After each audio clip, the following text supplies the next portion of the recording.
দাহিয়াতুল কালবি বলেন আমি চলে গেলাম, বহুদিন পরে বাড়ি আসছি। আসার পরে দেখি ইয়া রাসূলুল্লাহ আমার ঘরের মধ্যে ছোট্ট ফুটফুটে একটা বাচ্চা মেয়ে দৌড়াদৌড়ি করে খেলাধুলা করে। বিবিকে বললাম, বিবি এই সন্তান কার? স্ত্রী ডাক দেয় বলো, স্বামী সন্তানটাই আমাদের সেই সন্তান যে সন্তান আপনি আমার গর্ভে আমানত রেখে চলে গিয়েছিলেন। বলছি না ছেলে হলে জীবিত রাখবা, মেয়ে হলে মেরে ফেলবা, কেন তুমি মেয়েটাকে হত্যা করো নাই? তাহলে বুঝেন সেই কাল কত কঠিন ছিল, সেই সিচুয়েশন কত ভয়াবহ ছিল। আজকে আমার দেশের নারীরা ফুটবল খেলতে চায়, নারীরা আজকে সমান অধিকারের নাম দিয়ে রাস্তাঘাটে বেহায়াপনা করতে চায়, অথচ জাহিলিয়াতের যুগে নারীরা বেহায়াপনা করতে যাইয়া জীবন্ত কবর তাদেরকে মানুষ দিত, নারীদেরকে ঘৃণা করত। আজকে সেই নারীরা ফুটবল খেলাইতে চায়, খেলোয়াড় হতে চায়, বেহায়াপনা করতে চায়, রাস্তায় বের হতে চায়।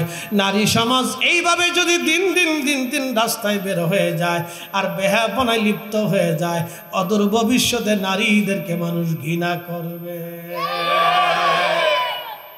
দাহিয়াতুল কালবি বলে স্ত্রীকে বললাম, বিবি কেন কন্যা সন্তান হত্যা করো নাই? বিবি ডাক দিয়ে বলল, স্বামীরা আমার বাচ্চাটা তো আমি পেটে ধারণ করেছি, আমি মা কি করে সন্তান হত্যা করতে পারি বলো? স্বামীরে তোমার কাছে কিচ্ছু চাই নাই, সন্তানটাকে আমাকে ভিক্ষা দাও, তুমি মেরে ফেলে দিও না। আমার স্ত্রী বহু করে আমাকে বুঝাইলেন, কিন্তু আমি মনে মনে নিয়ত করে রাখলাম যে কোনো মূল্যে আমি আমার মেয়েটাকে মেরে ফেলবো। হুজুর বহুদিন পরে একদিন আমি আমার স্ত্রীকে বললাম, বিবি রে আমি আমার কন্যা সন্তানটাকে নিয়ে একটু ঘুরতে যাব, সাজায় গোজায় দাও। কাপড় চোপড় পরাইয়া আমি আমার বাচ্চাটাকে কোলে নিয়ে রওনা করছি। বহুদূর মরুভূমির মধ্যে চলে গেলাম। ইয়া রাসূলুল্লাহ মরুভূমির মধ্যে যে আমি মাটি খনন শুরু করলাম, মেয়েটা বারবার বলে, আব্বু মাটি কেন খনন করো? আমি সেই দিন তাকে বললাম, মেয়েরে কিছু সময় পরে বুঝবা কেন মাটি খনন করতেছি। ইয়া রাসূলুল্লাহ আমার অন্তরে তখনও মায়া লাগে নাই। হুজুর তখনও আমার অন্তরে মায়া লাগে নাই, দয়া আসে নাই, দয়া আসে নাই। ইয়া রাসূলুল্লাহ দাহিয়াতুল কালবি চোখের পানি ছেড়ে দিলেন। আল্লাহ নবীর চোখ মোবারক দিয়ে পানি এসে গেল। বলো কি দাহিয়া, বলো তারপরে কি বলি? ইয়া রাসূলুল্লাহ মাটি ছিটে ছিটে আমার চুল দাড়িগুলির মধ্যে মাটিগুলি লাগে। আমার মেয়েটায় দাড়ির ভিতর থেকে, চুলের ভিতর থেকে মাটিগুলি সরে সরে ফেলায় আর বলে, আব্বু মাটিগুলি কেন কবর খনন করো, কেন মাটি খনন করো গো বাবা? আমি সেই দিন বললাম, মেয়েরে কিছু সময় পরে বুঝবা কেন খনন করি। এইভাবে আমার মেয়েটা নিজের হাতে হাতে কচি হাত দিয়ে, ছোট্ট হাত দিয়ে মাটি খনন করতেছিল, আমাকে সাহায্য করতেছিল। হুজুর আমার তখনও মায়া লাগে নাই, আমার তখনও দয়া হয় নাই। ইয়া রাসূলুল্লাহ আমার তখনও দয়া লাগে নাই নবী গো, মাটি খনন করে ফেললাম। আহা আমি আমার ছোট্ট মেয়েটাকে কবরের পারে নিয়ে আস্তে করে ধাক্কা দিই, গর্তের মধ্যে আমি ফেলে দিলাম। মেয়েটা বারবার করে চিৎকার করতেছিল আর বলতেছিল, বাবা আমাকে জানে মেরে ফেলে দিও না। হুজুর আমার তখনও বিন্দু মাত্র মায়া লাগে নাই। ইয়া রাসূলুল্লাহ এইভাবে আমি কবরের ভিতরে মাটিগুলি তার শরীরের উপর ফেলে ফেলে দিচ্ছিলাম। হুজুর তখনও সে কান্না করে আকুতি মিনতি করতেছিল, আব্বু জানে মেরে ফেলে দিয়ে না গে বাবা, ছেড়ে দাও। আব্বা আমার পৃথিবীর অন্য কোথাও পাঠায় দাও, আমাকে জানে মেরে দিও না বাবা, আমি কোনোদিন তোমাদের কাছে ফিরে যাব না। বাঁচার জন্য মেয়েটি কত শতবার আমাকে আকুতি মিনতি করেছে। নবী গো আমার অন্তরে বিন্দু মাত্র তখনও মায়া লাগে নাই। ইয়া রাসূলুল্লাহ বিন্দু মাত্র মায়া লাগে নাই নবীজি। কঠিন অপরাধ কি আমার মাফ হবে নি ইয়া রাসূলুল্লাহ, ক্ষমা হবে নি নবী, ক্ষমা হবে নি। সাহাবী বসে বসে কাঁদে, নবীজি ক্ষমা হয়েছে নি আমার, এত বড় অপরাধ, এত বড় গুনাহ মাফ হয়েছে নি, মাফ হয়েছে নি। এরা সাহাবী সাহাবী, তারা সাহাবী, তারা ভুলের জন্য এইভাবে কাঁদত, ভুলের জন্য তারা আল্লাহর কাছে কাঁদত। আমার আল্লাহ কোরআনে বলেন রাদিয়াল্লাহু আনহুম ওয়া রাদু আন, আমি আল্লাহ তাদের উপরে খুশি, তারা আমি আল্লাহর উপরে খুশি, আমি আল্লাহ তাদের উপরে খুশি, তারা আমি আল্লাহর উপরে খুশি। যালিকা লিমান খাশিয়া রাব্বা, এই জন্য আমি আল্লাহ খুশি, তারা আমি আল্লাহকে ভয় করত, আমি আল্লাহকে ভয় করত, আমি আল্লাহকে ভয় করত। আমার নবীর সাহাবীরা আমি আল্লাহকে ভয় করত, আমার নবীর সাহাবীরা আমি আল্লাহকে ভয় করত, এই জন্য আমি আল্লাহ খুশি, আমি আল্লাহ তাদের উপরে রাজি হয়ে গেছি। চিৎকার মেরে বলেন আল্লাহু আকবার। সাহাবী দাহিয়াতুল কলবি বসে বসে কাঁদে, নবীজি ক্ষমা হয়েছে নি ইয়া রাসূলুল্লাহ, ক্ষমা হয়েছে নি, আমার গুনাহ মাফ হয়েছে নি গো নবীজি। আল্লাহর নবী চোখের পানি ফেলে ফেলে কাঁদতেছিলেন। দাহিয়াতুল কলবি করছো কি? বলে হ্যাঁ ইয়া রাসূলুল্লাহ, আমি আমার মেয়েটাকে জীবন্ত কবরে জীবন্ত মাটি চাপা দিয়ে রাখছি, হুজুর ক্ষমা হয়েছে নি আমার, আমার বিন্দু মাত্র দয়া লাগে নাই। আল্লাহর নবী চোখের পানি ফেলে ফেলে ফেলে কেঁদে কেঁদে বললেন দাহিয়াতুল কলবি, যখনই তুমি লা ইলাহা ইল্লাল্লাহর কালেমা পড়ছো, যখনই তুমি রিসালাতের সাক্ষ্য দিয়েছ, তোমার জীবনের সব গুনাহগুলি আমার আল্লাহর সাথে সাথে দয়া পরবশয়ে মাফ। চিৎকার মেরে জোরে বলেন আল্লাহু আকবার। এ না না, জোরে বলেন আল্লাহু আকবার। শ্রেষ্ঠ নবী দিলাম রে তরিয়ে নিতে রোজ হাসরে,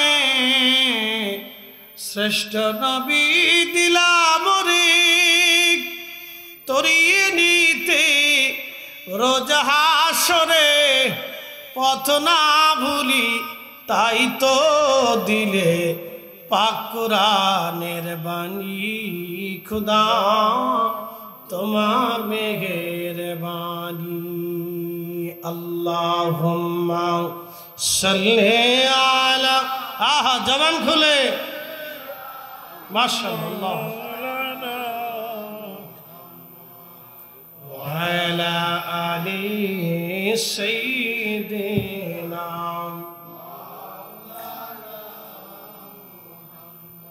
নবীর ইশকে জানো দিল ভাই, এ ভুবনে কাঁদে না, রোজ হাসরে ভাইজান তারা নবীজির দেখা পাবে না। আল্লাহুম্মা সাল্লি আলা সাইয়্যিদিনা মাওলানা মুহাম্মদ।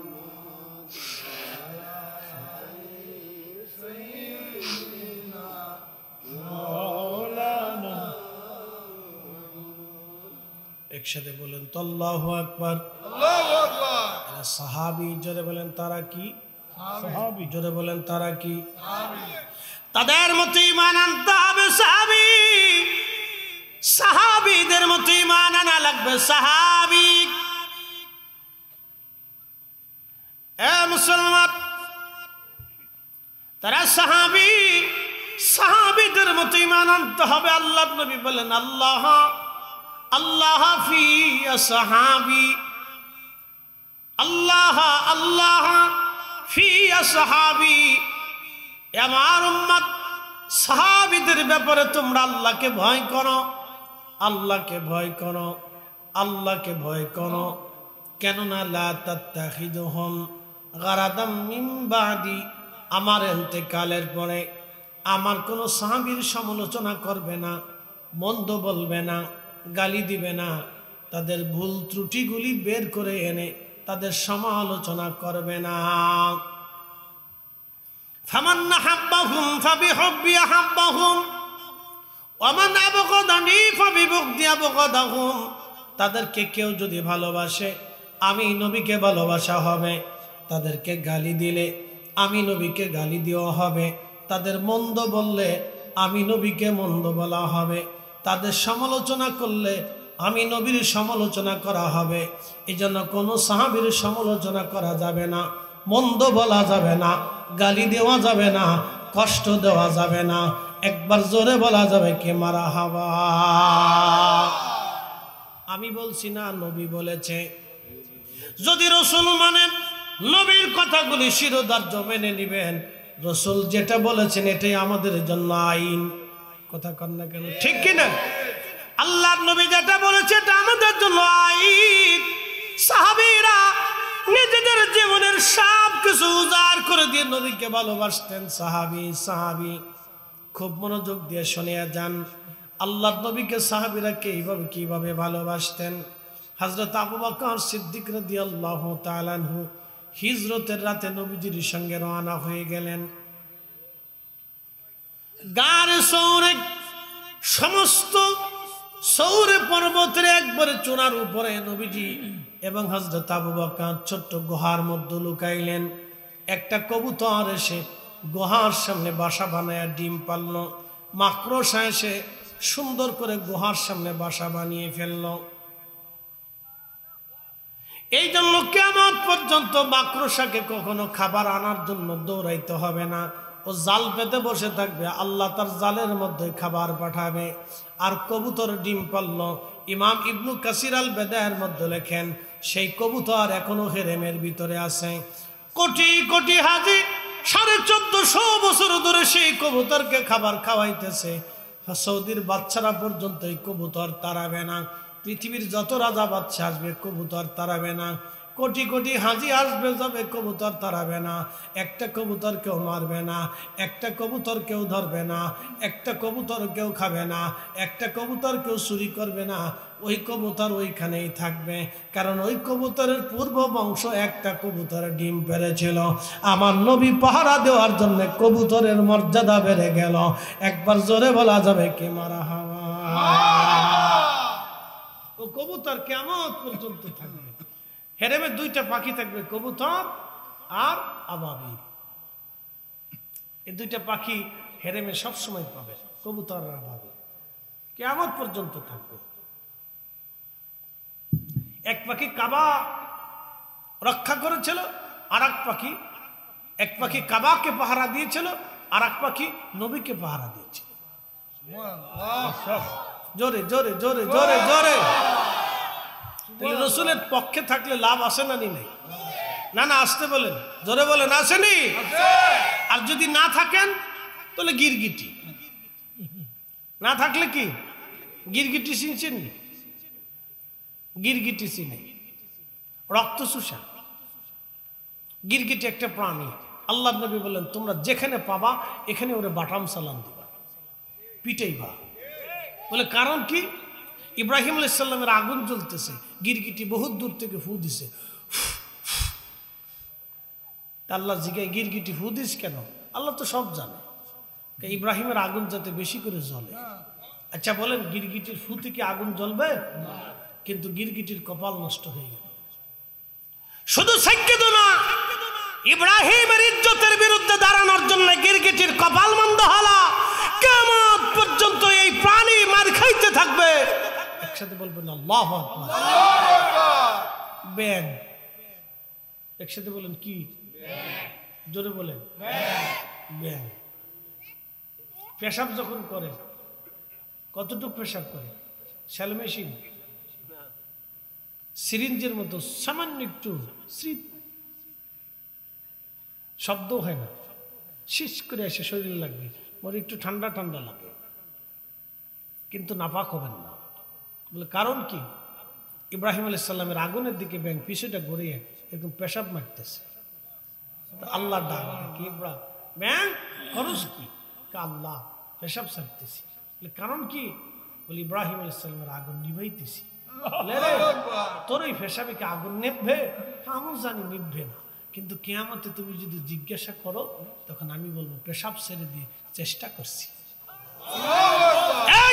আমরা নবীর শান বাড়াইতে পারি না, কিন্তু আমরা রাসূলের শানের পক্ষে থাকবো। হাত উঁচা করে বলেন ঠিক না বেঠিক?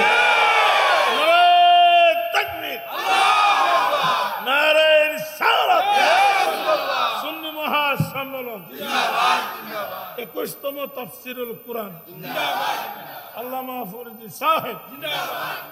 আমাদের কথায় নবীর শান বাড়ে না, নবী মহা ইজ্জতওয়ালা, কিন্তু রাসূলের ইজ্জতের পক্ষে, আজমতের পক্ষে আমরা থাকলে আমাদের কপাল বুলন্দ হবে। কথা বলেন ঠিক না বেঠিক? আর যদি চলে যান তো গিরগিটি। কি জোরে বলেন? গিরগিটি। এই ব্যাঙের দোয়া আল্লাহ কবুল করে, জন্য ব্যাঙের দোয়া কবুল হয়। যখন ব্যাঙ ডাকে তখন বুঝবেন বৃষ্টি আসবে। ঠিক আসতে করেন কেন? আমি দলিল দিয়ে বলতেছি, অসুবিধা নেই। আমি যেহেতু বলছি তো দলিল তো দিব। ইমাম ইবনে কাসির আল বেদায়ের ভিতরে সুলাইমান আলাইহিস সালামের জীবনের আলোচনার উপরে তিনি এনেছেন। সুলাইমান আলাইহিস সালাম একদিন, তিনি বহুদিন বৃষ্টি হয় না। বর্তমান যে ফিলিস্তিন, এটা সুলাইমান আলাইহিস সালামের রাজধানী। প্যালেস্টাইন, ফিলিস্তিন, বাইতুল আকসা, এখানে ছিল না প্রাসাদ।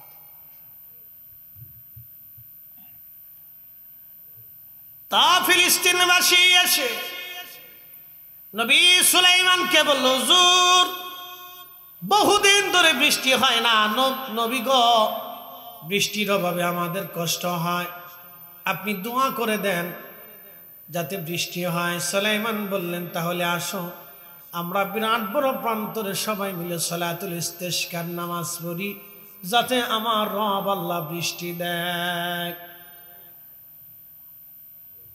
দিন তারিখ নির্দিষ্ট করে সুলাইমান নবী রওনা করলেন।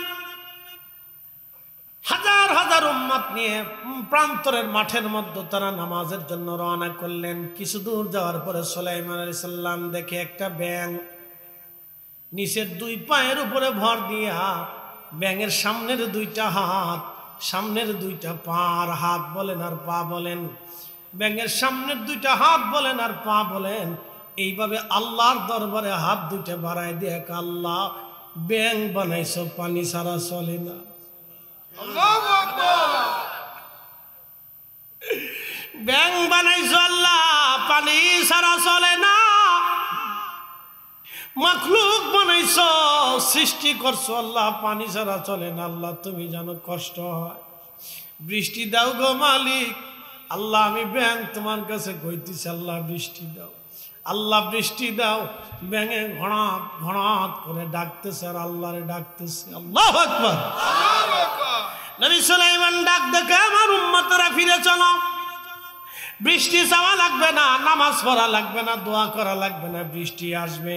বলে হুজুর কেমনে বৃষ্টি আসবে? আমরা তো নামাজই পড়লাম না, দোয়াও করলাম না। আল্লাহর বান্দারা তোমরা দেখো নাই, আমি দেখছি একটা ব্যাঙ দুই হাত বাড়াই আল্লাহর দরবারে বৃষ্টি চাইতেছে। ব্যাঙের দোয়া আল্লাহ কবুল করে নিছে, বৃষ্টি আসবে। চলো দোয়া করা লাগবে না, ব্যাঙের দোয়া আজ কবুল হয়ে গেছে। জোরে বলেন না মারহাবা। কিসে দোয়া করে? জোরে বলেন, আরো জোরে। জোর হয় না কেন? তা আমার দেশের নজদির হলো কি দোয়া মানে না? আমার দেশের নজদির হলো কি দোয়া মানে না? ও ব্যাঙের চাইতে নিকৃষ্ট। কথা কোন ঠিক কিনা? ঠিক কথা।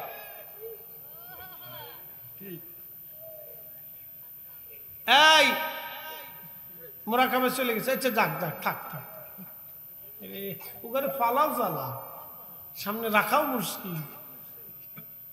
তাহলে কি দোয়া চলবে? জোরে বলেন, খালি দোয়া আমরা করি না আরো কেউ করে? খালি মানুষে করে না পশু পাখিরাও করে?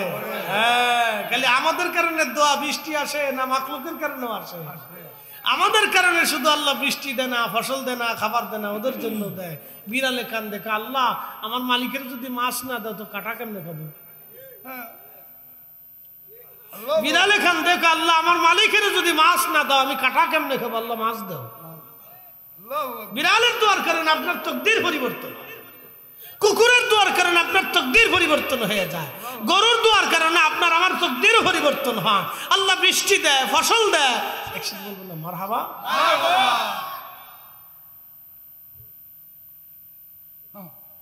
ভেঙে দোয়া করতেছে হাত বাড়িয়ে, আশ্চর্য না? এই জন্য ব্যাঙে যদি কাঁদে তো বুঝবেন বৃষ্টি আসবে। যখন ব্যাঙে ডাকবে তখন বুঝবেন আল্লাহ বৃষ্টি দিবে। কেন এমনি ডাকে না, আল্লাহর কাছে পানির জন্য কাঁদে, আল্লাহ বৃষ্টি দাও, বৃষ্টি দাও, বৃষ্টি দাও, আল্লাহ বৃষ্টি দাও, আল্লাহ বৃষ্টি দাও। কিন্তু আপনি শুনেন হরাত হরাত হরাত হরাত, ঠিক আছে না ভাই? কিন্তু কাঁদে আল্লাহ বৃষ্টি দাও। তোর আবার ব্যাঙ মারিস না, কিন্তু ব্যাঙ ফাইলে তো একবারে ভিডিয়ে ফুটে জান শেষ করে বলে দিস। ব্যাঙ ফিরে বিনে কি কথা করছে না?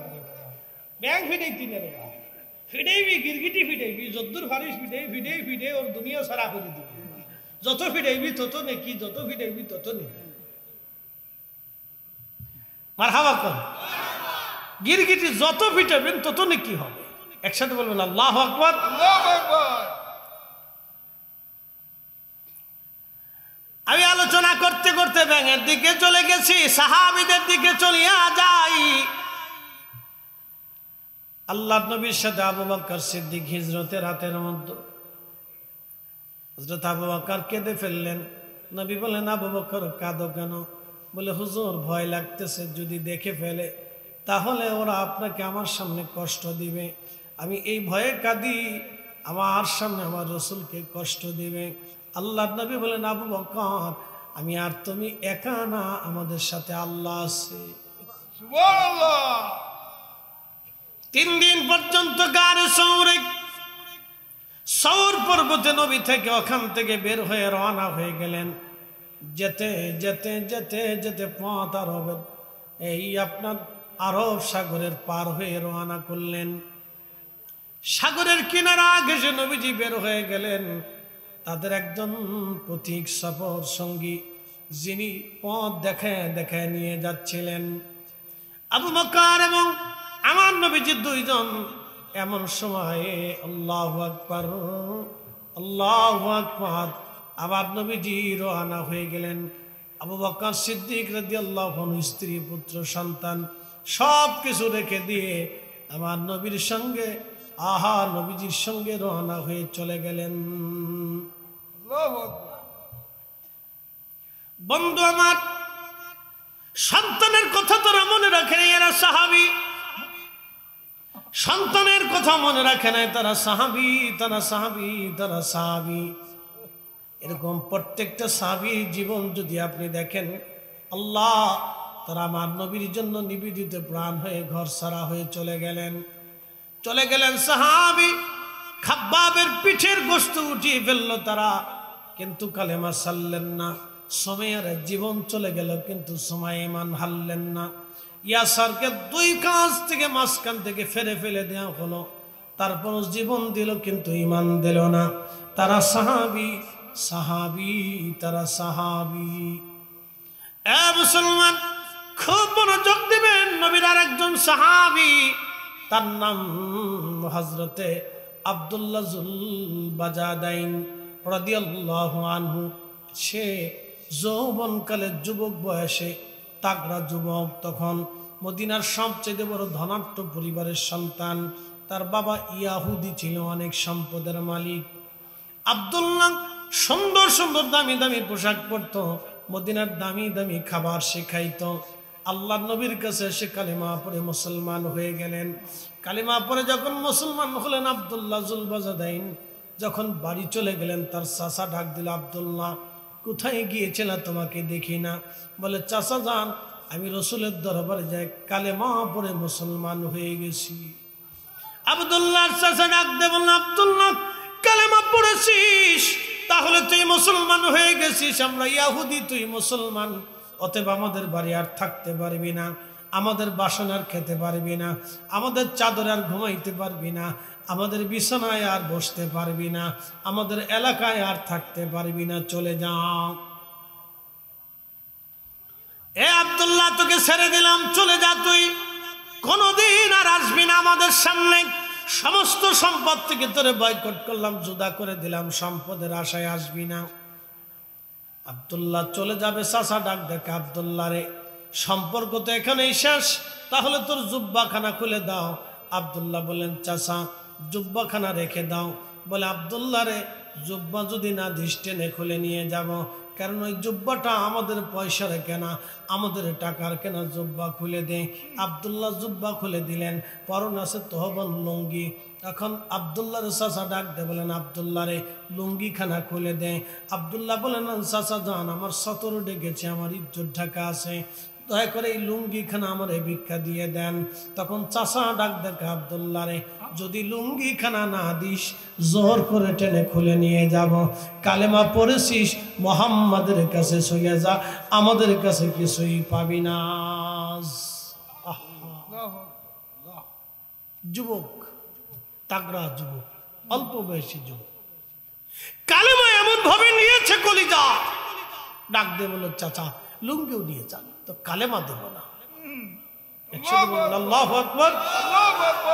পাকিস্তানি মিলিটারি বাঙালির যুদ্ধের সময় জিজ্ঞেসে, এরে বাঙালি, তুই হিন্দু না মুসলমান? বলে, মুসলমান। তো মুসলমান তো কালমা বাতা, লা ইলাহা ইল্লা আনতা সুবহানাকা ইন্নী কুনতু মিনাজ জালিমিন। ये तो बंगाली है, कलमा नहीं, ये तो मुसीबत के दुआ है। कि স্যার, আমি তো বিপদে পড়ে কালেমা ভুলে ফেলছি, কালেমার কথা মনে নাই। আমি বিপদে পড়ে কালমা ভুলে ফেলেছি, কালমার কথা আমার মনে নাই। আমরা আলেমে বাঙালি আব্দুল্লাহ জুলবাজাদাইন, নবীর সাহাবী আব্দুল্লাহ জুলবাজাদাইন, আহা সেদিন পরনের লুঙ্গি খানা চাচার হাতে দিয়ে একটা দৌড় মেরে মায়ের ঘরে দরজার সামনে ডাকে, মা, ও মা, দরজা খোলো মা। মা দরজা খুলে দেখে যুবক ছেলে উলঙ্গ, গায়ের মধ্যে চাদর ছিল, চাদরখানা নিক্ষেপ করে দিয়ে বলল, বেটা চাদরখানা দিয়ে আগে সতর ডাকো, রে ছেলে আমার, মদিনার সবচাইতে ধনী ব্যক্তির সন্তান, উলঙ্গ কেন বেটা? কার সাহস তোকে উলঙ্গ করেছে? এই মদিনাতে কার স্পর্ধা তোকে উলঙ্গ করেছে বেটা, বল।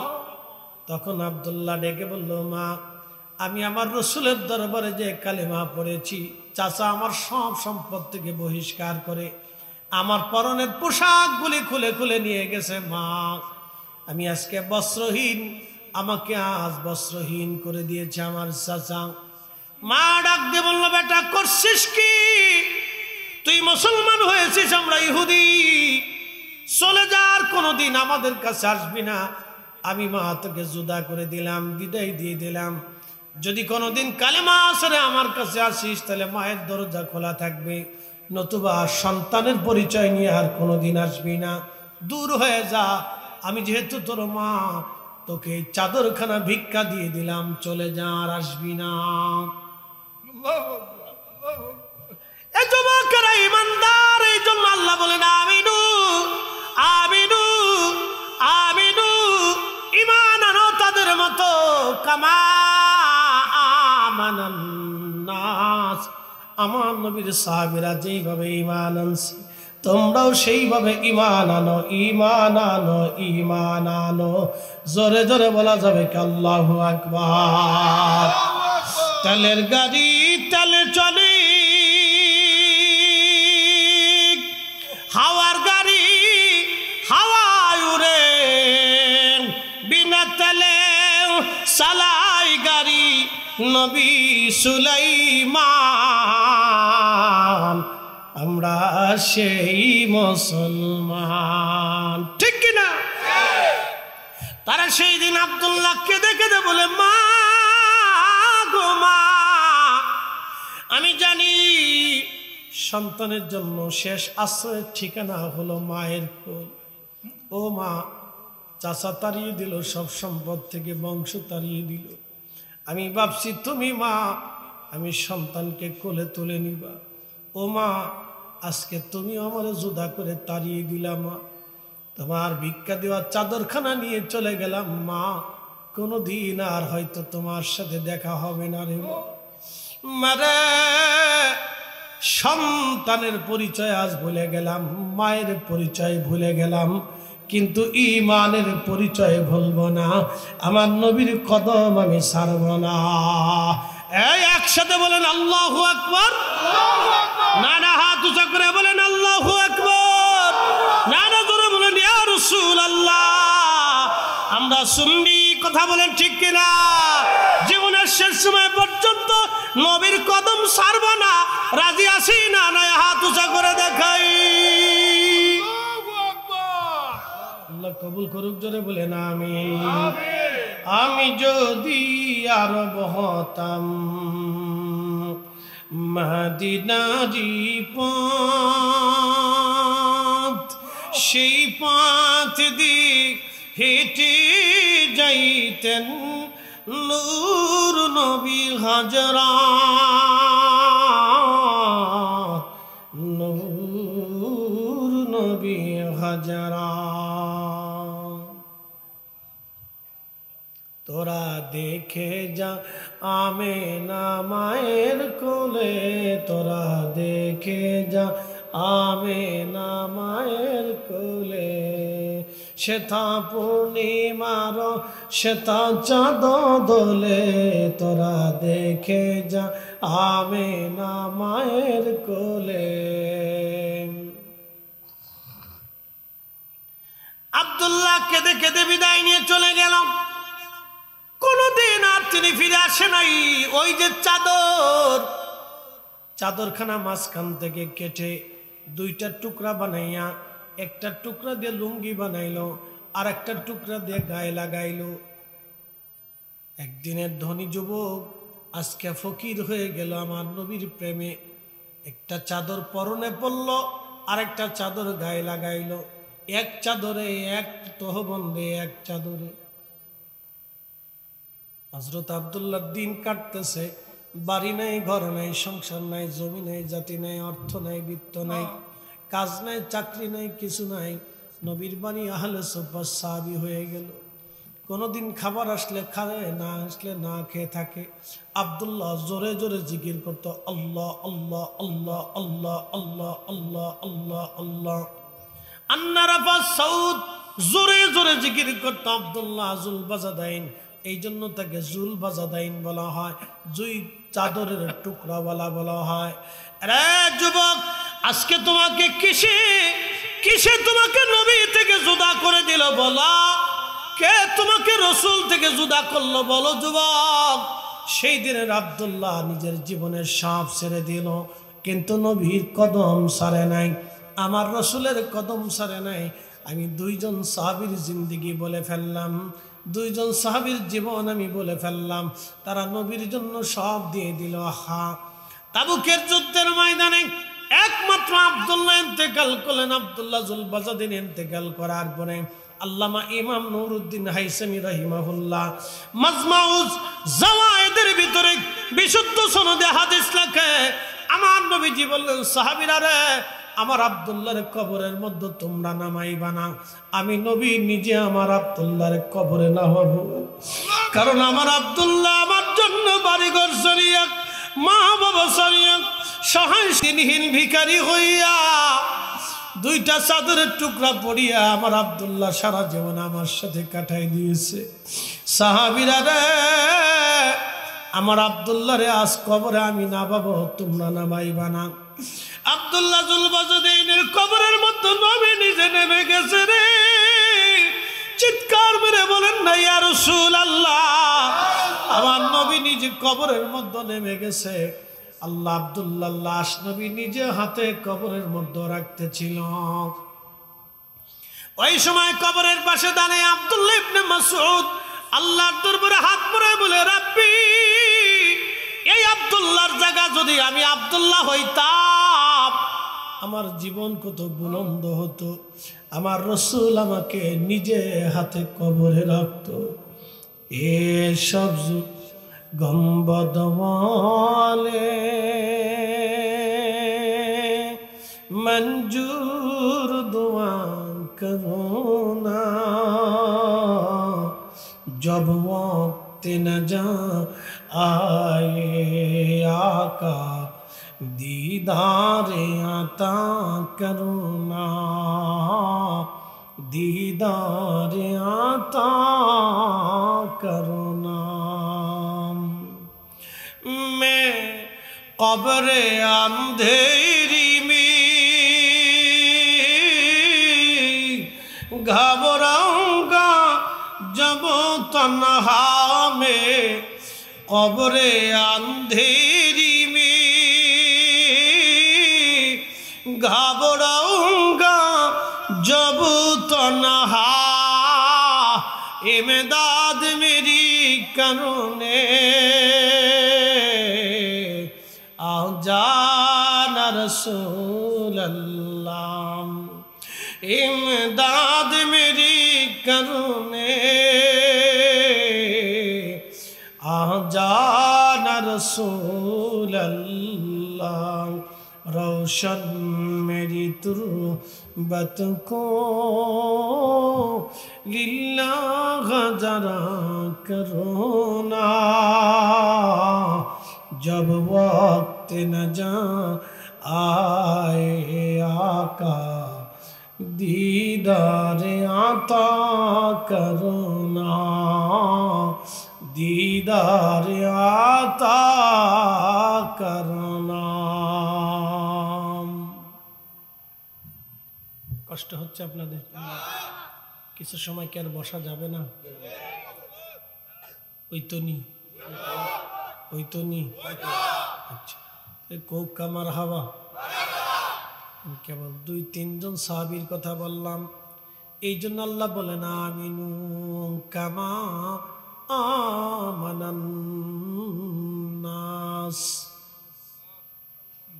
আমি আর একজন সাহাবীর জীবনী বলবো নি? বলবো? একসাথে বলেন আল্লাহু আকবার। ওই সাহাবীর জীবনী বলে আমি আপনাদেরকে শেষের দিকে নিয়ে যাব, কষ্ট বাড়াবো না। আমাদের দেশে কিছু মানুষ আছে বামন বেঠে, আছে না নাই? বামন বেঠে মানুষ আছে না? বেঠে বামন, নিগ্র কালো, বংশের কোনো পরিচয় নাই, কোথায় বাড়ি কোথায় ঘর কোথায় ঠিকানা কেউ জানে না, বাবা মা কোন জায়গা তাও জানে না। সাহাবীর নাম হযরত জুলাইবি। হযরত জুলাইবি তার প্রশংসায় আমার আল্লাহ কোরআনের আয়াত নাজিল করেছে। আসতে হলো কেন, জোরে বলেন। সাহাবীর নাম জুলাইবি। ছোট্টকালে হারিয়ে গেল তিনি। বামনার বেঠে দেখে মদিনার কোনো মানুষ তার খোঁজ নেয় নাই, মা বাবা কোনোদিনও তার আর খুঁজে নেয় নাই, খুঁজেও পায়ও নাই। বামন বেঠে ছেলে। আহা জুলাইবি ঘুরতে ঘুরতে নবীর দরবারে এসে বলল, দুনিয়ার সবাই আপনাকে জুদা করে দিলেও আমার নবী উম্মত জুদা করে না। কি কথা কর না কেন বাবা, জোরে বলেন। কবরে আপনাকে রেখে সব মানুষ চলে আসবে, ছেলেটাও কবরের পাশে যাবে না, মেয়েরাও যাবে না, স্ত্রীও মনে রাখবে না। হয়তো কালের বিবর্তনে আপনার ভাই হয়তো ভুলে যাবে আপনাকে, আপনার প্রতিবেশীরা হয়তো আপনার উপরে মনক্ষুণ্ণ হয়ে দোয়া করবে না। কিন্তু শুনে যান, তিনি এমন একজন নবী, উম্মতের কঠিন বিপদের সময় নবী মদিনায় থাকে না, উম্মতের কাছে নবী তশরিফ আনে, উম্মতের তরাইয়া তরাইয়া জাহান্নাম থেকে বাঁচায়। একবার জোরে বলা যাবে কি আল্লাহু আকবার। এ মুসলমান, ওই নবীর আদর্শ মানবেন না তো কার আদর্শ মানবেন? তাকে খুশি করবেন না তো কাকে খুশি করবেন? ওই নবীর সাহাবীরা নবীকে রাজি করেছিল কেমনে? আব্দুল্লাহ জুল বাজাদাইন নবী খুশি করলো, আবু বকর নবী খুশি করলো, বেলাল নবী খুশি করলো, সুমাইয়া নবী খুশি করলো, ইয়াসার নবী খুশি করল, হযরত খাব্বাব নবী খুশি করল, সোয়া লক্ষ সাহাবী আমার নবী খুশি করলো, নবী রাজি করলো, নবী রাজি করে তার আল্লাহ রাজি করলো। নবী রাজি হলে আল্লাহ রাজি হয়। আল্লাহ জানাইলেন কুল ইন কুনতুম তুহিব্বুনাল্লাহ ফাত্তাবিউনি ইউহিব্বুকুমুল্লাহ। নবী গো, আপনাকে খুশি করলে, আমাকে যদি খুশি করতে চায়, আমি আল্লাহকে যদি ভালোবাসতে চাই, নবী উম্মতকে জানিয়ে দেন সেজন্য আপনি নবীরে খুশি করে আপনাকে ভালোবাসে। আপনার ইত্তেবা অনুসরণ যদি করে তাহলে আমি আল্লাহর অনুসরণ হয়ে যাবে, আমি আল্লাহকে খুশি করা হবে। জোরে কোন মারহাবা। এই আমার দিকে তাকান, নবী মানলে আল্লাহ কেমনে মানা হয় আমি ব্যাখ্যা করে বোঝাই। আমার মাথায় কি, জোরে বলেন, পাগড়ি টুপি। আল্লাহ কি পাগড়ি মাথায় দেয়? আমার নবী দিছে দেখে আমরা দিই। আমার মুখে কি দাড়ি? জোরে বলেন, মুখে কি? আল্লাহর কি দাড়ি আছে? আমার নবী রাখছে বিদায় আমরা রাখি। কথা ঠিক আছে না? আমরা মেশাক করি কিনা? জোরে কর না, কেন করিনি? কেন করি? আল্লাহর কি দাঁত আছে? আল্লাহ কি মেশাক করে? নবী করছে বিদায় করি। আমরা ডান হাত দিয়ে খাই কিনা? আল্লাহ কি খায়? আল্লাহর তো খাওয়া লাগে না। আমার নবী ডান হাত দিয়ে খাইছে বিদায় আমরা খাই। জোরে জোরে না বুঝলে কইতেন হুজুর বুঝি নেই, বুঝাইতেছি দেখেন। নবী কেন মানবো বুঝাই দিয়ে যাই। আমার গায়ে কি? জুব্বা। জোরে বলেন, গায়ে কি? জুব্বা। জুব্বা কি আল্লাহ গায়ে দেয়? তা আমার নবী গায়ে দিতেছে বিদায় আমরা জুব্বা গায়ে দিছি। মারহাবা কর। আমার নবীর স্ত্রী আছে, ছিল কি ছিল না? আমাদের মা ছিল না? আচ্ছা বলেন আপনারা, আমার আল্লাহর কি বউ আছে? আল্লাহর কি স্ত্রী লাগে? তাহলে স্ত্রী বিয়ে করতে হবে, এটা আমার নবীর সুন্নত। কথা কন না কে? খুব মনোযোগ দিয়ে কথা শুনবেন। স্ত্রীর সাথে কিভাবে আচরণ করতে হবে? আল্লাহর কি স্ত্রী আছে? তাহলে আমার নবী বিবির সাথে কিভাবে আচরণ করতে হবে প্র্যাকটিক্যাল নবী শিখাইছে। এই জন্য নবী মানলে আল্লাহ মানা হয়। কথা কন না কে? এই কথা ভালো করে বুঝবেন। আমার নবী বাজার সদাই করছে কিনা? ব্যবসা বাণিজ্য করছে কিনা? আল্লাহর কি ব্যবসা করা লাগে? তা আমার নবী প্র্যাকটিক্যাল যেমনি ব্যবসা করছে আমরা ওইভাবেই ব্যবসা করব। এই জন্য নবী মানলে আল্লাহ মানা হয়। কথা কন না, ঠিক কিনা? আচ্ছা মনোযোগ দেন। আমার নবী যে যুদ্ধ জিহাদ করছে কিনা? আচ্ছা বলেন, আল্লাহ কি তলোয়ার নিয়ে কোনোদিন যুদ্ধে নামছে? আমার নবী নিজে যুদ্ধ করছে। এই জন্য রসুল মানলে আল্লাহ মানা হয়। কথা কন না, ঠিক কিনা? আচ্ছা আমার নবী ঘুমাইতো কিনা? আল্লাহ কি ঘুমায়নি? তাহলে আমার নবী যেমনি ঘুমাইছে এমনি উম্মত ঘুমলে নবী মানলে আল্লাহ মানা হয়। কথা কন না, ঠিক কিনা? আমার নবী ওযু করছে কিনা? আচ্ছা আল্লাহর ওযু টযু লাগেনি, আল্লাহর গোসল টোসল লাগেনি, আল্লাহ এই নামাজ কালাম পড়েনি। তাহলে আমার রসুল নামাজ কালাম পড়ছেন, ওযু টযু করছেন, গোসল আসিল নবীজি কিভাবে করতে হবে পাক পবিত্রতা, এটা নবী প্র্যাকটিক্যাল শিখাইছে। তার মানে নবী মানলে আল্লাহ মানা হয়। এই আসতে বলেন কেন? জোরে বলেন। আপনার প্র্যাকটিক্যাল আপনাকে বুঝাইলাম। এই জন্য আমরা সুন্নিরা রসুলের কথা বারবার বারবার বারবার বারবার বলি। আর হেতার আমরা একটা বেদাটি বেদাটি বেদাটি বেদাটি। ও তো সাঁতার বেদাতের গাট্টি বুকসার নিয়ে সে শুয়ে থাকুক, ও সাঁতার দেখার টাইম আমাদের নাই।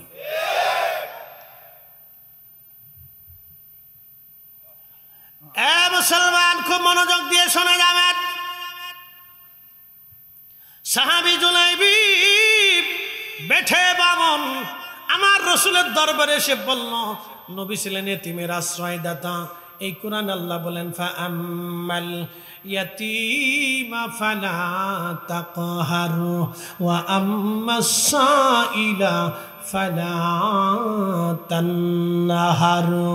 নবীজি আপনি এতিমরে ধমক দিবেন না। একসাথে কোন মারহাবা। আপনি এতিমরে তাড়ায় দিবেন না, আপনি এতিমের আশ্রয়দাতা হয়ে যান। কারণ আপনার আমি এতিম অবস্থায় পাইছিলাম, আপনার আশ্রয় দিয়েছিলাম। নবী আপনি এতিম ছিলেন, ছোট্টকালে বাবা হারিয়েছেন, আবার মা হারিয়েছিলেন। ইয়া রাসূলুল্লাহ আপনার এতিম থেকে আমি আল্লাহ আজ মহা সম্মানিত করেছি। হুজুর ফাআম্মাল ইয়াতীমা ফালা তাকহার ওয়া আম্মাস সাইলা ফালা তানহার। আপনি এতিমরে কষ্ট দিবেন না নবী। এতিম কেমনে পালা লাগবে? আমার আল্লাহ নবীকে শিখাইলেন, কারণ আমার নবীকে আল্লাহ এতিম বানিয়েছিলেন। এতিম এতিম, এই জন্য আল্লাহ নবী বললেন, তোমরা যদি এতিম দেখো তাহলে মাথায় হাত বোলাই দাও, তারে আদর করো, তার প্রয়োজন মিটাও। কারণ যার মা নাই সে জানে মা কি জিনিস, যার বাবা নাই সে জানে বাবা কি জিনিস, যার মা নাই তার সে জানে মা কি জিনিস। এ নারী সমাজ, আপনাদেরকে আজ আমি একটা নসিহত করে যাব। আমার বোন, আমার অনেকের স্ত্রী মারা যায়, দ্বিতীয় স্ত্রী গ্রহণ করে। আগের স্ত্রীর ঘরে আল্লাহ সন্তান দিয়েছে, বাবাটা বাহিরে বাহিরে কাজে থাকে। সৎ মা ওই বাচ্চাগুলির ঠিক মতো খাইতে দেয় না, কষ্ট দেয়। বোন আমার, আল্লাহর হস্তে বলে পায়ে হাত দিয়ে বলে দিয়ে গেলাম, বোন আমার এই ওয়াজ যারা শুনবা, আল্লাহর কসম করে বলি, ওই এতিম সন্তানকে তুমি যদি আঘাত করো বোন, আল্লাহর কসম কিয়ামতের ময়দান তোমার জন্য হবে সন্ন সারা, সন্ন সারা। তুমি এত কঠিন পরিস্থিতির শিকার হবে মেহশরের মাঠে। আমার রসূল তোমাকে উম্মত বলে পরিচয় দেবে না, আমার আল্লাহ তোমাকে বান্দা বলে পরিচয় দিবে না, দুনিয়ার কোনো ওলি তোমার সাহায্য করতে আসবে না, পৃথিবীর কেউ তোমাকে পরিচয় দেবে না। বোন আমার, ওই এতিমের মারবা না, এতিমরে কষ্ট দেবা না, তোমার নিজের সন্তানের মতো তারে লালন পালন করবা, তারে বড় করবা, তার খাবারের ঘাটতি দেবা না, কষ্ট দেবা না। বোন, আল্লাহর দোহাই দিয়ে বলে যায়, বোন তোমার সর্বনাশ হয়ে যাবে। কিছু নারী বুঝে না, এরা মনে করে ওরে আঘাত করে, কষ্ট দেয়, খাবার কম দেয়। আহা, অনেক সময় দেখা যায় শেষ পর্যন্ত বাবা বাধ্য হইয়া এই বিভিন্ন জায়গায় পাঠায় দেয়, কাজে পাঠায় না, এতিমখানায় পাঠায় দেয়, দূরে সরায় দেয়। ইস, নারী সমাজ কত নিকৃষ্ট, শুয়োরের চাইতে নিকৃষ্ট যারা এতিমদেরকে কষ্ট দেয়। এই কথা কর না, শুয়োরের চাইতে নিকৃষ্ট, ও শুয়োরের চাইতে নিকৃষ্ট যারা এতিমদেরকে কষ্ট দেয়। শুয়োরের একটা জাত আছে, কি কথা কর না, শুয়োরের একটা জাত আছে, তোর কোনো জাত নাই।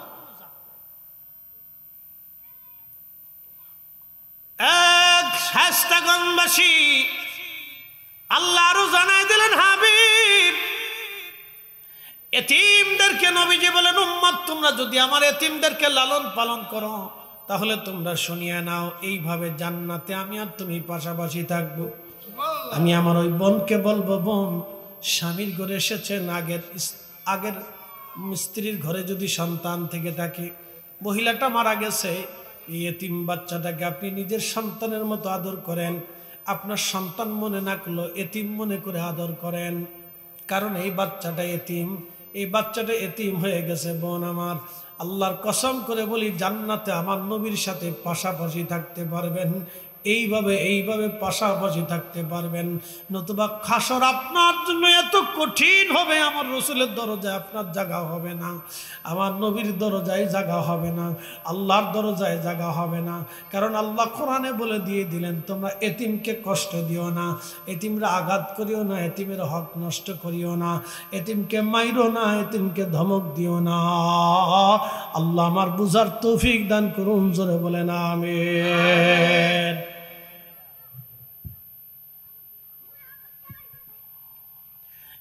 শায়েস্তাগঞ্জবাসী আল্লাহ রসুলের সাহাবী হযরত জুলাইবী রাদিয়াল্লাহু তাআলা আনহু, হযরত জুলাইবী রাদিয়াল্লাহু আনহু, আহা, তিনি বামানার বেটে সাহাবী। মদিনার মানুষ তাকে নিয়ে মজা করত, কে তার মা কে তার বাবা কেউ জানতো না। আমার নবীর দরজায় এসে বড় হতে লাগলেন, খাবার আসলে খাইতেন, নালে নবীজির সাথে থাকতেন। মসজিদে নববীতে কাটাই দিলেন বহু বছর, যৌবনে পদার্পণ করলেন জুলাইবী। এই জন্য এতিমখানা যদি থাকে, বোন, বাবা আমার এতিমখানা আশেপাশে থাকলে এতিমখানায় টাকা দিবেন, এতিমদের জন্য খাবার পৌঁছাবেন, এতিমদেরকে অর্থ সাহায্য করবেন, এতিমদের ঘরে চাল দিয়ে আসবেন। এই যে মাহে রমজান আসতেছে, আপনার আশেপাশে যদি কোনো এতিম থাকে তাহলে এতিমের ভরণ পোষণ দিয়ে আসবেন। ওর কাপড় চোপড় কিনে দিবেন। আপনার সন্তানকে যেমন করে কাপড় কিনে দিবেন, এতিম দরিদ্র থাকলে এতিমর ওইভাবে কাপড় কিনে দিবেন। আল্লাহর আরশ আজিম খুশি হয়ে যাবে, আমার মাওলা রাজি হয়ে যাবে, আমার রসুল রাজি হয়ে যাবে। নবী রাজি, আল্লাহ রাজি, নবী রাজি, আল্লাহ রাজি। আমার নবী নিজেও এতিম, এই জন্য এতিমদেরকে ভালোবাসলে আমার নবী নিজে রাজি হয়ে যায়। আহা, আমি আজকে এতিম নিয়ে আপনাদেরকে বুঝাইলাম। প্রিয় ভাই, আমার রসুল নিজে এতিম ছিলেন, এই জন্য এতিমদেরকে কেউ যদি ভালোবাসে, আল্লাহ নবী এত খুশি হয়, ডাক দিয়ে বলে, উম্মত বেহেশতের মধ্যে এইভাবে থাকবো, আমার পাশে তুমি, তোমার পাশে আমি থাকবো। সুবহানাল্লাহ।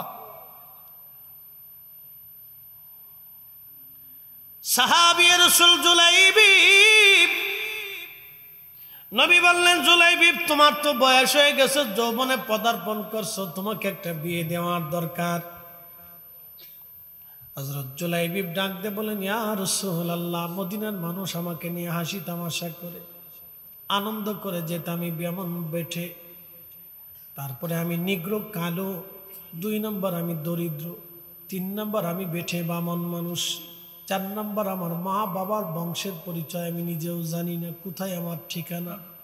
হুজুর, আমার মতো পরিচয়হীন মানুষের সাথে মদিনার মানুষ মেয়ে বিয়ে দেবে না। আল্লাহ নবী বললেন, জুলাইবিব আমি নিজে তোমাকে বিয়ে দেব। আল্লাহু আকবার। মদিনার এক আনসারী ধনী ব্যক্তি, প্রিয় নবী তাকে ডাক দিলেন, আনসারী তোমার ঘরে না একটা সুন্দরী মেয়ে আছে? বলে, হ্যাঁ ইয়া রাসূলুল্লাহ। মদিনার মানুষ এমনিতেই সুন্দর, তারপরও মদিনার মধ্যে পরমা সুন্দরী একটা মেয়ে, বুঝতেই পারতেছেন সুন্দরের পরেও সুন্দর। মদিনার মানুষ এমনি সুন্দর, শুধু সুন্দর না, চরিত্র সুন্দর। মদিনার কোনো মেয়ে কখনো বেহায়া পাবেন না, অরিজিনাল মাদানী নারী জীবনেও আপনি তাদের দেখতে পারবেন না। অরিজিনাল মাদানী নারী জীবনেও কোনোদিন আপনি পর্দার বাহিরে তাকে পাবেন না। অরিজিনাল মাদানী নারীরা বড় লাজুক এবং পর্দাসীন, বড় সুন্দর চরিত্রবান। পৃথিবীর শ্রেষ্ঠ চরিত্রবান হলো মদিনার নারীরা, মদিনার পুরুষরা, মদিনার ছেলেরা, মদিনার মুসলমান।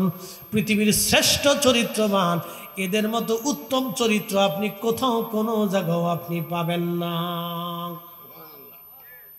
মক্কার ছেলেরা উচ্ছৃঙ্খল, দেখবেন এরা উচ্ছৃঙ্খল, এখন উচ্ছৃঙ্খল।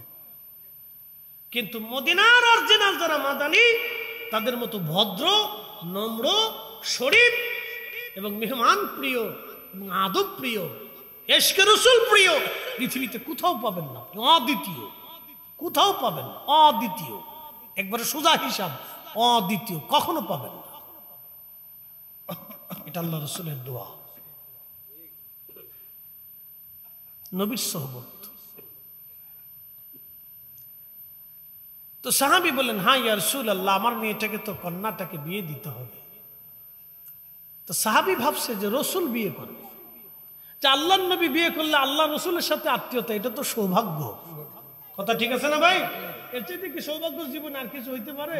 তো অনেক বড় সৌভাগ্য।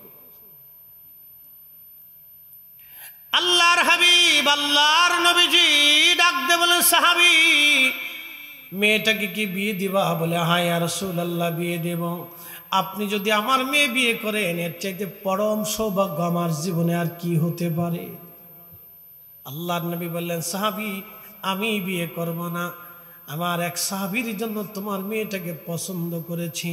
বলে, হুজুর সাহাবীর নাম কি? বলে, আমার সাহাবীর নাম জুলাইবিব। আচ্ছা চিন্তা করেন তো, মদিনার সবচেয়ে ধনী ব্যক্তির একজন আনসারী সাহাবী, তার মেয়েটা মদিনার সবচেয়ে সুন্দরীদের মধ্যে একটা সুন্দরী নারী। নবী বিয়ের প্রস্তাব দিলেন এমন এক সাহাবী যার ঘর নাই, বাড়ি নাই, বংশ নাই, কেউ ছিল না, ঠিকানা। তারপরে সে বামন, বেঠে, কালো, নিগ্র, গরিব। বলে কেউ দিবে?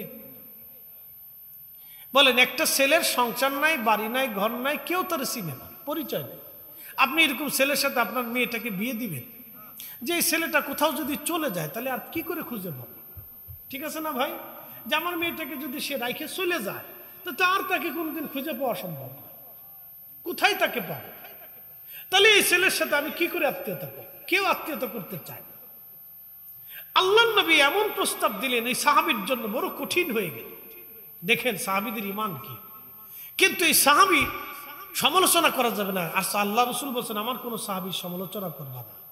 তো এই ক্ষেত্রে সাহাবী তার সন্তানের মায়ায় পড়িয়া বলতেছি, ইয়া রাসূলুল্লাহ, আমার স্ত্রী আছে, আমি তার মেয়ের মায়ের সাথে পরামর্শ ছাড়া সিদ্ধান্ত দিতে পারবো না। দেখেন সাহাবী অস্বীকার করে ফেলে। তা আল্লাহর নবীর মনটা বেজার হয়ে গেল। এ সময় সাহাবী বাড়ি চলে গেছে, যে তার স্ত্রীকে বলতেছে, বিবি রে, তোমার মেয়ের বিবাহের পয়গাম আমার নবী পাঠাইছে, তোমার মেয়ের বিবাহের পয়গাম আমার রসুল পাঠাইছে। তা মহিলা চিন্তা করছে, নবী যে বুঝি আমার মেয়েকে বিয়ে করবে। তা বলতেছে, স্বামী বলেন কি, এটা তো আমার সৌভাগ্য, রসুল আমার মেয়ে বিয়ে করবে, নবীর সাথে আত্মীয়তা হবে, এর চাইতে পরম সৌভাগ্য জীবনে কি হতে পারে? তো বলতেছে, বিবি রে, আমার রসুল বিয়ে করবে না, করতে চাচ্ছে, বিয়ে দিতে চাচ্ছে জুলাইবিবের সাথে। বলে বলো কি? ওই পরিবারহীন, বংশহীন, পরিচয়হীন জুলাইবিব, বামন, বেঠে, নিগ্র, কালো, দরিদ্র একটা ছেলের সাথে আমার মেয়ের বিয়ে দেব, আল্লাহর কসম তা হতেই পারে না। বাস, মহিলাও রেগে গেল, কাজ হয়ে গেছে। কিন্তু মেয়েটা ভিতরের রুম থেকে বাবা মার কথা শুনতেছে। তখন মেয়েটা ভিতরের রুম থেকে বাবা মার রুমে এসে বলতেছে, মা, কি নিয়ে কথা বলো? বলতেছে, বেটি রে, কলিজার টুকরা সন্তান আমার, তোমার বিবাহের পয়গাম আল্লাহ রসুল পাঠাইছে, কিন্তু ছেলে জুলাইবি, নিগ্র, কালো, বামন, বেঠে, তুমি তো শুনছো তার কথা, বংশ পরিচয়হীন, কোনো ঠিকানা নেই, বাড়ি নাই, ঘর নাই, জমি নাই, সংসার নাই, কিচ্ছু নেই। তো এই ছেলের সাথে তোমাকে কি করে আমরা বিয়ে দিতে পারি? তখন মেয়েটা রাগান্বিত হয়ে আমার দিকে তাকা। সাহাবীদের ঈমান দেখেন, সাহাবীদের ঈমান। আল্লাহ কেন সাহাবীদের প্রশংসায় কোরআনের আয়াত নাজিল করছে এবার শুনে যান। তখন এই মেয়েটা এশকে রসুল বুঝে যান, এখান থেকে নবী খুশি করতে হবে বুঝে যান, কেমনে রসুলকে রাজি করতে হয় বুঝে যান, কেমনে নিজের জীবনকে রসুলের জন্য কুরবানি করতে হয় বুঝে যান, কেন নবী খুশি করলে আল্লাহ খুশি হয়ে যায় বুঝে যান এই সাহাবী থেকে। তখন এই নারী, এই মেয়েটা ডাক দিয়ে বলতেছে, মা, কলিজার ভিতরে কি করে সাহস হয়? আমার রসুল আমার জন্য স্বামী পছন্দ করেছে, এর চাইতে আমার জীবনে কি সৌভাগ্য হতে পারে যে আমার জন্য আমার রসুল স্বামী পছন্দ করেছে, আর আমার জন্য বিবাহের পয়গাম আমার রসুল নিজে পাঠিয়েছে, আমার বিবাহের ওলি আমার নবী নিজে হবে, এর চাইতে আমার জীবনের সৌভাগ্য আর কি হতে পারে? একসাথে বলবেন আল্লাহু আকবার। সাহাবী একসাথে বলেন কি? জোরে বলেন না, না আরো জোরে বলেন, চিৎকার মেরে বলেন, গলা ছেড়ে বলেন, তারা কি? সাহাবী, তারা সাহাবী। যান, মেয়েটা বাবাকে ধমক দিয়ে বলতেছেন, যান এক্ষুনি, আপনারা রাজি না হলেও আমি রাজি, আমার রসুল আমার বিবাহের ওলি হচ্ছে, অভিভাবক হচ্ছে, এর চাইতে পরম সৌভাগ্য আমার কি হতে পারে? আল্লাহু আকবার। আল্লাহর নবীর কাছে ওই মেয়েটা তার বাবাকে পাঠিয়ে দিল। আনসারী সাহাবী দৌড়ে এসে বলেন, ইয়া রাসূলুল্লাহ, আপনার প্রস্তাবে আমার মেয়ে নিজে রাজি। হুজুর, তাহলে আপনি বিয়ে পড়ান, দিন তারিখ ধার্য করে দেন, আমিও রাজি হয়ে গেলাম। আল্লাহর নবী সন্তুষ্ট হয়ে গেলেন। কোরআনের আয়াত আল্লাহ পাক নাজিল করলেন, খুব মনোযোগ দিয়ে শুনে যান। তখন ওই সাহাবী বললেন, হুজুর আপনি প্রস্তাব দেন, দিন তারিখ নির্দিষ্ট করেন। আল্লাহর নবী জুলাইবিবকে বললেন, জুলাইবিব, আরে না থাক থাক, ওই বসে রাখা জ্বালা, বিরাট বড় জ্বালা। তোরা হিতার লেগে বসে রয়েছ, তো আমি তো জানি সেটা ভালো করে বুঝি, হিতার লেগে বসেছ। আচ্ছা যাক, অসুবিধা নেই, ফাইবি বৌকা বৌকা। তবে আপনাদের এই অঞ্চলের একটা খুব গুণ ভালো, বাচ্চারা মাহফিলে বসে, যুবকরা মাহফিল করে, বাচ্চারা মাহফিল সাজায়। মাঝে মধ্যে আমরা ছোট ছোট বাচ্চারা মিছিল দিয়ে দিয়ে লয়ে যায়, হুজুর আইতেছে, সাহাব আইতেছে, হুজুর আইতেছে, বাচ্চারা মিছিল দিতে দিতে লয়ে যায়, মুসাফা করে আসে। বাংলাদেশের বহু অঞ্চলে এই আদবই নেই। আমার সাথে যাবেন, আমি আপনাদের দেখাব, বহু অঞ্চল আছে, বহু অঞ্চল। ইয়া রাব্বি, অনেক ভালো। এই দিকটা আমার কাছে খুব পছন্দ হয় যে বাচ্চাদেরকে, আপনাদের বাচ্চাদেরকে আপনারা আদব শিক্ষা দেন। তো যা হোক, আলহামদুলিল্লাহ, শুধু শিক্ষা দিয়ে তো না, এখানে 360 জন আল্লাহর ওলি বাতাস আছে। কথা কর না, জোরে বলো। কয়জন ওলি? 360 জন যে আল্লাহর ওলি মকবুল, তাতে কি সন্দেহ আছে? তাদের পরবর্তী যারা আসে তারাও যে মকবুল কবুলকৃত ওলি, তাদেরকে সন্দেহ আছে? তাদের নিসবতে অনেক ওলির জন্ম হয়েছে না? কথা কর না কেন? এই 750 বছর কি পৃথিবী বাংলাদেশে ওলি শূন্য ছিল? না না, 750 বছর ধরে তাদের নিসবতে বহু ওলির জন্ম হয়েছে। তো ওলির ছায়া, ওলির বাতাস, ওলির দোয়া, ওলিদের সোহবত, ওলিদের মায়া, এই কারণে এই জমিনকে আল্লাহ সিক্ত করে রাখছে। একসাথে বলবেন আল্লাহু আকবার। এই জন্য আরবিতে প্রবাদ আছে, শরফুল মাকিনা ও শরফুল মাকান, শরফুল মাকান ও শরফুল মাকিন। কিছু জায়গার কারণে মানুষের দাম বাড়ে, কিছু মানুষের কারণে জায়গার দাম বাড়ে। এ জমিন আল্লাহর ওলিদের কারণে দাম বেড়ে গেছে, জমিনের দাম বাড়ছে। আল্লাহ আপনাদের মনের পরিবর্তন করে দিচ্ছে। মারহাবা বলবেন না? মনের পরিবর্তন করে দিচ্ছে।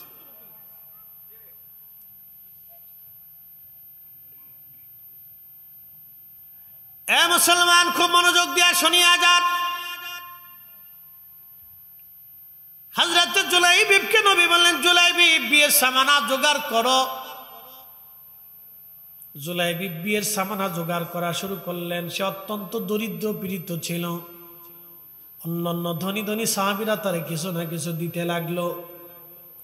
একটা পর্যায়ে এসে হযরত জুলাইবিব রাদিয়াল্লাহু আনহু বিয়ের সামানা জোগাড় করলেন। মসজিদের ভিতরে বিয়ের অনুষ্ঠান হয়ে গেল, ইজাব কবুল হয়ে গেল। নবীজি খেজুর খাওয়াইলেন। এমন সময় আল্লাহর নবী বললেন, তোমরা কে যাবা? তিনি সাহাবী রাসূল চিন্তা করলেন, আমি শ্বশুর বাড়ি, আত্মীয় বাড়ি, স্ত্রী নিয়ে আমি আনন্দিত হব, আর আমার নবী যুদ্ধের ময়দানে কাটাবে, তা হয় না, হয় না। আমি স্ত্রীর কাছে যাব না, আমি জিহাদের ময়দানে চলে যাব। সাহাবী জুলাইবিব সুন্দরী রূপসী স্ত্রী একটা নজর দেখারও চিন্তা না করে সাহাবী রওনা হয়ে গেলেন আল্লাহর নবীর সাথে জিহাদের ময়দানে। জোরে বলা যাবে আল্লাহু আকবার। সাহাবী, সাহাবী, সাহাবী। এই মুসলমান কোথায় পাবেন আপনি বলেন তো? পৃথিবীর মাটি খুঁড়েও এরকম একজন মানুষ খুঁজে বের করতে পারবেন না। যুদ্ধে রওনা হয়ে গেল, প্রচন্ড যুদ্ধ হল। ইমাম ইবনু কাসির আল তাফসীর ইবনু কাসিরের ভিতরে তার জীবনী বর্ণনা করতে গিয়ে লেখেন, প্রচন্ড যুদ্ধে বহু সাহাবী শহীদ হয়ে গেল। ওই যুদ্ধে মুসলমানদের বিজয় হলো। নবী বললেন, সাহাবীরা রে, আমার যত সাহাবী শহীদ হয়ে গেছে সবার জন্য কবর খনন করো। আমার সাহাবীদেরকে জন্য কবর খনন করো, কবর খনন করো। আমি এইখানে তাদেরকে দাফন কাফন করে চলে যাব। সব সাহাবীদেরকে নিয়ে আসা হলো। সমস্ত সাহাবীদেরকে নিয়ে এসে শহীদ সাহাবীদেরকে কাতার করে শোয়ে রাখা হলো। সাহাবীরা ঘুমিয়ে আছে। আল্লাহর নবী বললেন, কবর খনন করো। সবার চেহারা একটা নজর দেখার জন্য মুখের উপর থেকে কাপড় সরিয়ে নবী দেখতে লাগলেন।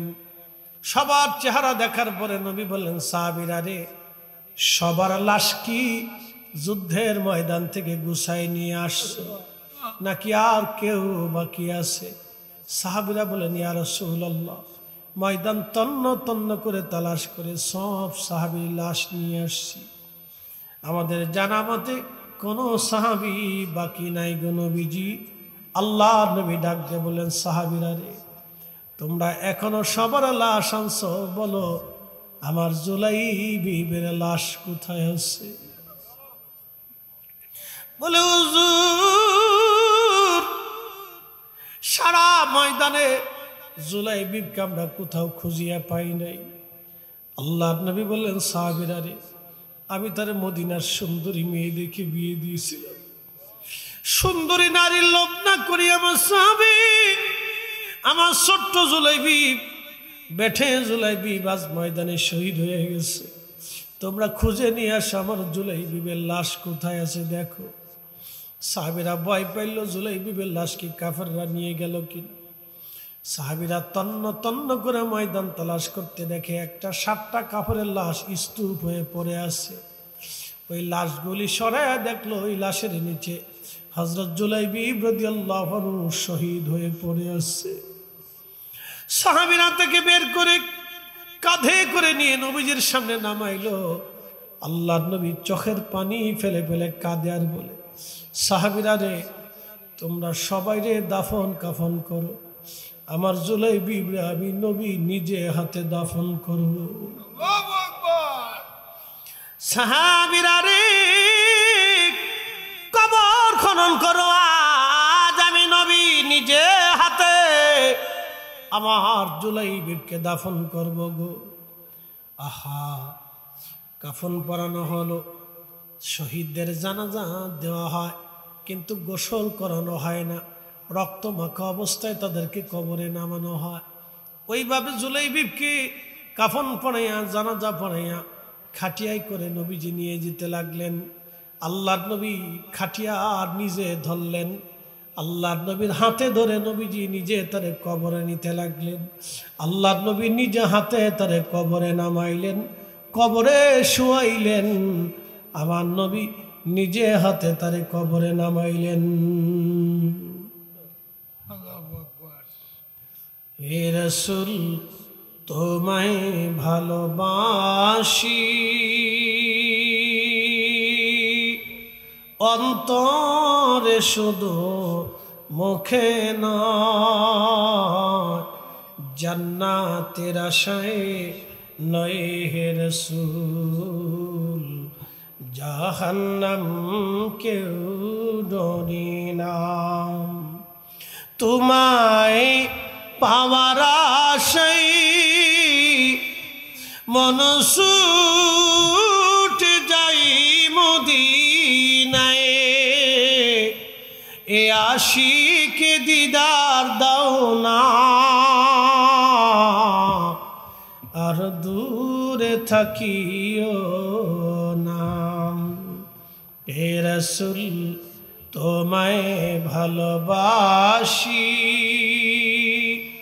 অন্তরে শুধু মুখে নেই, জান্নাতের আশায় নয় হে রাসূল, জাহান্নাম কেউ ডরি না। মদিনায় নবী ফিরে আসছে, মসজিদে নববীতে বসে হাত ভরে কাঁদার বলে, ইয়া রব, যেই মেয়েটা আমার কথায় জুলাইবিবকে আজ বিয়ে করলো, আল্লাহ ওই মেয়েটা আজ বিধবা হয়ে গেছে। ইয়া রাব্বি, আমি নবীর মোহাব্বতে যে মেয়েটা জুলাইবিবকে বিয়ে করলো, আজকে সে বিধবা হয়ে গেছে। আমি নবী দরখাস্ত করলাম, আল্লাহ তার জীবনকে সুন্দর করে দাও, কল্যাণময় করে দাও। আমি নবী তার উপরে খুশি, তুমি আল্লাহ তার উপরে রাজি হয়ে যাও। আল্লাহু আকবার। আল্লাহু আকবার। দোয়া করলো নবী, নবীর দোয়া কখনো বিফল হয় না, নবীর দোয়া কখনো ফিরে আসে না। সারা মদিনাতে জানাজানি হয়ে গেল, ওই মেয়েটার জন্য নবী দোয়া করেছে বরকতের জন্য। এটা কল্যাণময় নারী, বরকতওয়ালা নারী, নবীর প্রেমে নবীর মহাব্বতে এই মেয়েটা ধন্য হয়ে গেল, জীবন ধন্য, আখিরাত ধন্য হয়ে গেল মেয়েটা। তখন সারা মদিনার বড় বড় ফ্যামিলি থেকে এই মেয়েটার জন্য প্রস্তাব আসতে লাগলো, ইয়া রাসূলুল্লাহ, ওই মেয়েটাকে আমাদের ঘরে আপনি বিবাহ দিয়ে দেন। আপনি যার কল্যাণের জন্য দোয়া করেছেন, এই কল্যাণময় নারী আমাদের প্রয়োজন। সারা মদিনার থেকে হাজার হাজার বিবাহের প্রস্তাব এসেছিল তার জন্য। একবার জোরে বলা যাবে কি মারহাবা? এরা সাহাবী সাহাবী সাহাবী সাহাবী। আল্লাহ ডাক দিলেন, তোমরা সাহাবীদের মতো ঈমান আনো। আমিনু কামা আমানান নাস, তোমরা আমার সাহাবীদের মতো ঈমান আনো। ক্বালু, সেই দিন কাফেররা বলল, আনুমিনু কামা আমানাস সুফাহা।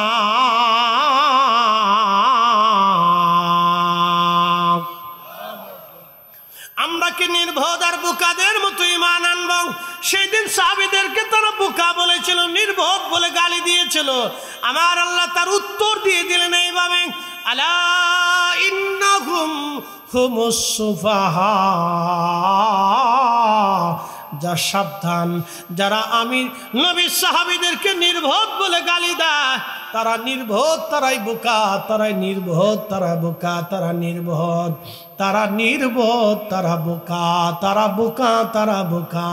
এই জন্য সাবধান, কোনো সাহাবীর সমালোচনা করবেন না, গালি দিবেন না, মন্দ বলবেন না। আল্লাহ এবং তার নবী নিষেধ করে দিয়েছে। আল্লাহ সাহাবীর মর্যাদা বোঝার তৌফিক দান করুন, জোরে বলেন আমিন।